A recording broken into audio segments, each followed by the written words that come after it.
The San Diego housing market remains to be one of the hottest, if not the hottest, real estate markets in the entire United States. In this video, I'm going to break down where we stand as well as what the future may hold for the California real estate market as a whole, more specifically San Diego. So let's get started. Once again, my name is Bern McGovern. I'm a local realtor here in San Diego. If this is your first time to my channel, please consider subscribing if you haven't already, as it really helps this video get out to more people. Let's start off like we always do with the latest housing stats. The median home price for a single-family home in San Diego County just hit $1,020,000 in March, which is a solid increase from $980,000 just a month prior. This isn't just a monthly spike, it's an impressive $100,000 jump from this time last year, with prices climbing 11.2% year over year.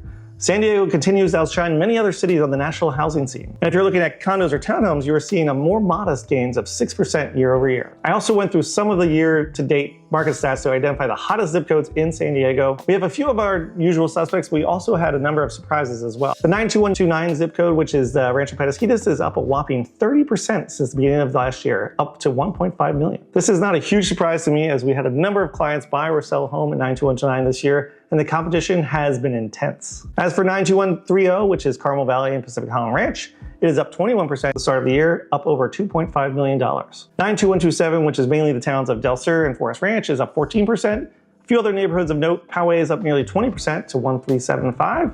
Mira Mesa is up to 12%. South Oceanside is up 14%. And if you're curious about a particular neighborhood, please feel free to put it in the comments below, and I'll be happy to let you know how your neighborhood is doing. Now let's look at the broader Southern California area. The median sale price for homes reached $850,000 in March of 2024. As you can see, San Diego surpasses this by a significant margin.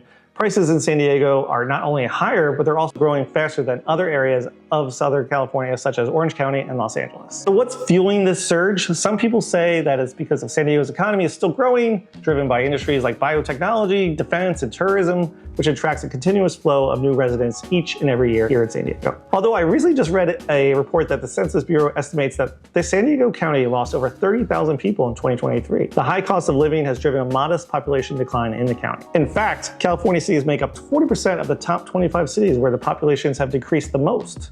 San Francisco decreased 8.6%, San Jose 6.2%, and Pasadena 5.9%, just to name a few. Although 30,000 people may sound like a lot of people, it was less than 1% of the total population here in San Diego County. The bigger issue, in my opinion, is the lack of new construction all throughout San Diego. This has been an issue over the last several years, and it does not seem to be changing anytime soon. Building costs in San Diego are very, very high, and couple that with a lack of available land and just in general, it's becoming harder and harder for San Diego to catch up with demand, even with a relatively small decrease in population. Looking ahead in 2024, the housing market remains fairly strong, at least as home prices go, which probably isn't welcome news for home buyers. As I mentioned earlier, the median home price in San Diego is $1,020,000. Homes are going pending in just about 11 days, which is incredibly fast, indicating a super competitive seller's market.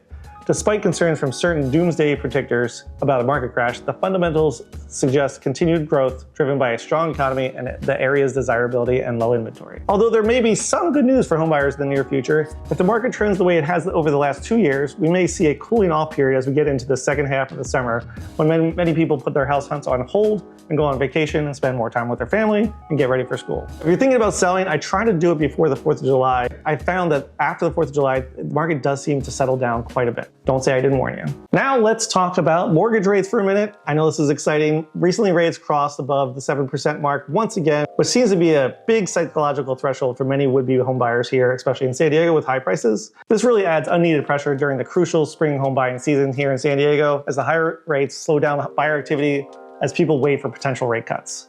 But just remember, San Diego's housing market remains incredibly resilient, especially over the last 5 years, with many people choosing to buy despite rising home prices and higher mortgage rates. Going into 2024, the Fed hinted at 4 rate cuts throughout the year, but that number appears to be at least cut in half, with only 2 potential rate cuts possibly happening in the second half of 2024. Many homebuyers jumped into the housing market with both feet in 2024 with the anticipation of lower mortgage rates.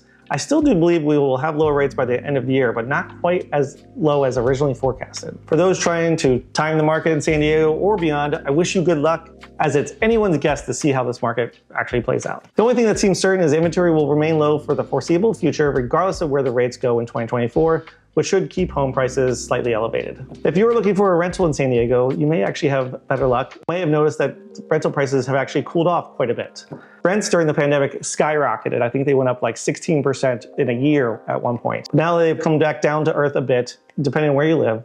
The average rental price in San Diego is $2,400 per month. One big reason why the rental market has cooled off a bit is that builders are building a lot more rental units here. Local government officials are really pushing more housing, and it seems to be that rental is the way they are going at the current time. I think there's only one condo building being built downtown at the moment, and the rest are all rentals. So we could see an influx of rentals in the near future. In fact, where my office is right now over at Merge 56, the townhomes here were originally slated to be for sale, but a developer came in and bought them and turned them into rental units. So my prediction is we may see an oversupply of rental units in the very near future, but time will tell. Well, that's my market update here for San Diego for April. Hopefully you guys found it helpful. And if this is your first time on my channel, please consider subscribing to our channel as we post new videos each and every week. If you're ever looking to buy or sell here in San Diego, love to help you out. Thanks for watching and catch us next time. Bye.